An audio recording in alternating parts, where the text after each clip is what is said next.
rough time. Yeah, I see you drawing out his CS. Yep.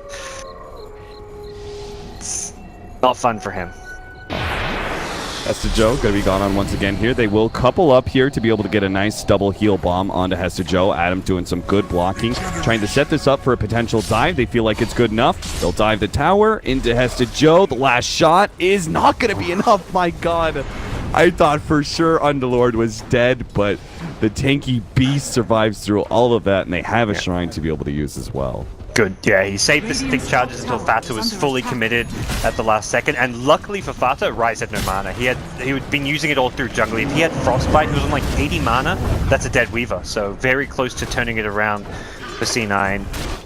Not quite able to do so. Fata and Feero are going to shrine up together, and looks like they're going to farm some Ancients. This is... Oh yeah, I'm sorry. Yeah. On the trees, tries to kick Noya out of this dead end, but Noya returns right back to block the Yapzor in against the bear. It'll be Ace picking up the first blood. Still, just make sure he doesn't get caught around here. Mid lane warn being placed by Adam. TP's back to the tier 2 because he knows time is of the essence. He needs to be in position right now. The kick back there from Yapzor, but here comes the Stampede. A 4-staff away. Baby Knight gets some distance. A Stampede, a hit. Hoof Stomp only hits the bear there, and Noya is out of range. Fata, oh, he's going to be sent to the astral plane underneath this this pit of malice. He couldn't land on him, and without that Stampede hitting, it's really hard for Invoker to hit the Sunstrike and the meatball combo. He's gone full Wex Exord. And roll in. now gonna still try and engage. Noya's been hit, slowed down. The Hoof Stomp will land this time around with the Sunstrike and the extra nuke damage. For Ev, they will find that pickup. That be when these pushes come in the Meteor. I feel like they needed that sort of overwhelming damage to deal with C9 because they've got tanky heroes and with the sustain of mech as well. Here comes Hesta Joe. He's going to receive a 4-staff. Nicely played out by Baby Knight. Managed to outplay that one. Jump in. Hit 2-man hoof stomp there on the side. Stampede slowing them all down as well. Here comes the Meteor, but Hesta Joe's already dead. Fought in the back lines. Almost died, but he does manage to get a shallow grave and will also time-lapse off half the damage. Feero's now going to be chased down. Oh, here comes the damage. Feero gets caught in the entangle. Tower's going to fall. Bears. The rest of them will get out. Looks like they traded... Is that just a 2-for-1? They only got Hesta Joe. Sunstrike, C9 can actually go back in. They know there's no Sunstrike now, and this Dire Ward does not see these heroes, so good smoke usage to get back into the pit. Forward Spirit will scout this one a little bit too late. Oh, but they jump in! Oh my God, the Agent's still in the deck. Ferret managed to grab it. Now here comes the Meteor with the deafening blast. Ace and Hesta Joe almost get blown up. There is a save from Baby Knight. Ace is going to come back soon. Ferret is still in the pit. Can anyone threaten Ace? He's in the back lines. Feero and Fata just charge in, manage to finish him off. Noya's also going to go down, and Baby Knight, he needs to get out of here. He can't save anybody anymore. He does get the Hurricane Pike over the cliff, blinks back, saves himself. Ferret is here, but doesn't look like he's going to be able to catch Baby Knight. What a win. How did Bears manage to make the read on that? Only for Cloud9 and a huge experience lead for Bears. Yeah, that experience is where it really matters for some of these heroes, and Bears are not done. There's the initiation. Here comes the Meteor. It's not going to save Hesta Joe. Baby Knight chooses to save Ace, the big damage dealer. Hesta Joe is tanky enough. Well, he's down to half health. It looks like Fata can actually finish him off with a Desolator. Fata's stuck underneath the Pit of Malice. He will receive an early shallow grave just in case. Fereb runs in, tries to get Baby Knight, hits him with a bit of a threat there with a nuke, slows him down, but Baby Knight now turns, manages to throw out the ultimate, finishing off the Centaur. Oh, Fata, he gets a nice Savage Roar, perfectly timed by Ace to prevent the time lapse. And a Shikuchi away. Bears now left with only 3, and Cloud9, they're not done just yet. They still... What are the worst talents? And up there on the list, we complained about him a lot, was the level 15 talent from Nyx Assassin. Oh, jump, initiation, stun, misses out on the hoof stomp, does manage to hit the boulder, but there is a save from Baby Knight. 4-staff away from Fereb, not allowing that Stampede to connect. Now Yapzor comes in, managed to hit his ultimate onto a couple, but the BKB activated by Baby Knight allows him to turn and fight. Now they're going to pop the Dark Rift. Baby Knight's dropping lower and lower. They might be able to get this kill before... Oh, the Dark Rift, it doesn't save him. They can't get out. Now Ace is actually left completely alone here. He's going to turn and fight and kill Adam, but is not going to be making out alive, it seems. He's too separated from his team, and they will bring him down. Bears, a big win for them. 2 cores. Quickly, thanks to that Swarm Beetle on Roshan and the Desolator. C9, they're coming in fast with the bear. Roshan's down to 1500 HP. The Tornado's going to be able to prevent a lot of this, and they do have beautiful line damage. The stun out from Yapster. Double silence onto 2. Hester, Joe, and Ace in trouble. Baby Knight needs to save Ace, but they do get the Hurricane Pike onto the cliff. They've managed to finish up Roshan as well, and now Fod is ready to go with the Aegis. He just charges straight in, facing up against Baby Knight. Will try and pop his BKB and finish off Ace. Now the jump in, gets the stun onto Rise as well. That'll finish off Baby Knight. Cloud9, it's just all over for them in this engagement. Hester Joe tries to TP out, does manage to make it out, but this is going to be buyback time for maybe the OD. Looks like the Lone Druid with his low death timer can wait.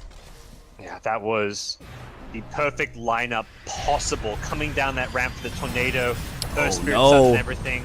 C9, you got to respect this. Your Lone Druid is not yet back up. They did not want to have to buy back on the OD until the Lone Druid is up, so Hester Joe giving the Bears the free pickoff here before the push actually fully comes out. They are going to be able to take that melee Rax. Tornado, EMP, making its way in. Stomp, actually going to miss out there. The Tornado lasting a bit too long. Silence from Yapster, tries to roll himself away. Hit by the Pit of Malice. Saved by the Shallow Grave. He may still be able to get out of here, but Ferev as well is being chased down by Hester Joe, and Ignite comes out. Feero blinks back. Adam's going to be target of Hester Joe and Noya instead, while Fada was battling it up with the 2 cores. Is completely out of mana now. Needs the extra help. Has the BKB. Is going to try and run himself away, but the physical damage of Baby Knight, 4 HP. He finally does fall. Now when he comes back, he won't have a BKB. A Pit of Malice laid in preemptively. Fada is... there's no chance. No hope for a time lapse or anything like that. I didn't get an opening kill without even having their Weaver there. Baby Knight blinking in aggressively. It's going to be stunned up, hit by the Tornado. EMP plus Sunstrike. Gets a good Force Staff, though. Will save him a lot of that damage. Feero throwing out that Deafening Blast. They're hoping to be able to push back Cloud9 and not have to use their buyback on Fada. No, a nice stun! A 3-man hoof stomp onto the Spirit Bearer as well. They're going to be able to control these heroes now. The Stampede slows them down. The Dark Rinse is coming in, but it's not going to save Noya. A Force Staff, another one. They try and push these heroes away, and it looks like it may have disjointed enough that Rise could not make it into the Dark Rift out. Yeah, I don't think he's rating that Uber Driver 5 stars. He has left a couple teammates behind. Ace is still running the hell away. Luckily, he's got all this movement speed to get out of there. Rise also missed out on the ride. But TP in. Whoa, Ace! He TP'd onto a shrine, but Fada and Feero were already here trying to cut him off in the first place, so they just stumble into a TP and a free kill there. Ace could not afford a pick off like that. He's down for 35 seconds, and Bears are already on top of your tier 2. Would you feel comfortable if say you see Feero at bottom? You know he's pretty quick, but you know he does not have the boots of travel. You could just 5-man push out real quickly, see if you can catch someone from Bears, and they kind of do just that. They managed to get Ferev inside the Pit of Malice, but he does have the Stampede too. He's holding on to it for now. He actually is going to turn around Force Staff Baby Knight in deeper. They do manage to get the stun, and Feero's going to be here soon. Rev now pops that Stampede, does have all that damage reduction, so Baby Knight's really not doing that much to Rev at all. Fada battling between Noya and Hester Joe, does manage to get off the time lapse. OD taken out. Looks like did he hit the Blade Mail? Adam on the side? Oh no. Dark Rift out. Save them all. All right, they get a couple out, but Ace as well as our OD and Rise are all going to be fallen here. They do have buyback. Oh, the Blade Mail timing. He got it on the Sanity's Eclipse of the OD. That demolished Baby Knight. Around that push. Instead, Fata with Aegis gets a tier 3 tower and almost a melee Rax. Fada is forced to BKB. But this is still damage top. Yeah, Spirit Bear actually goes down. Fada looks like he caught by the multicast. He does end up losing his Aegis, but Feero has taken the range Rax, has threatened Hester Joe already, brought him pretty low earlier, and does get a little bit of damage. Oh, Hurricane Pike pushes Noya away from the stun. Oh, Fada, he's so close. He's going to get saved out for the Shallow Grave. There goes that time lapse. Actually barely makes it out of that Pit of Malice, but back over to top lane. There goes that melee Rax.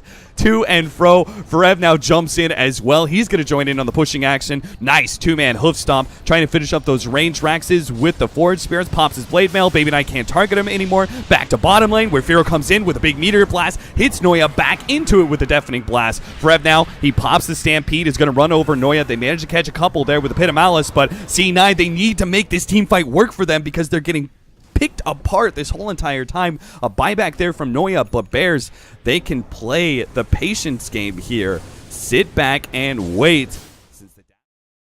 Some second thoughts from Bears as to how to approach this push. They're not actually split pushing, which is where they found their success the other times, but with only one lane of racks to go for, oh, what? It seems like they're more focused. Ace just burst down Yapzor here in the low ground. Now he's going to turn against Feero, but oh god, he just hit the blade mail. Feero gets a lot of damage back to Ace, not quite enough to finish him off though.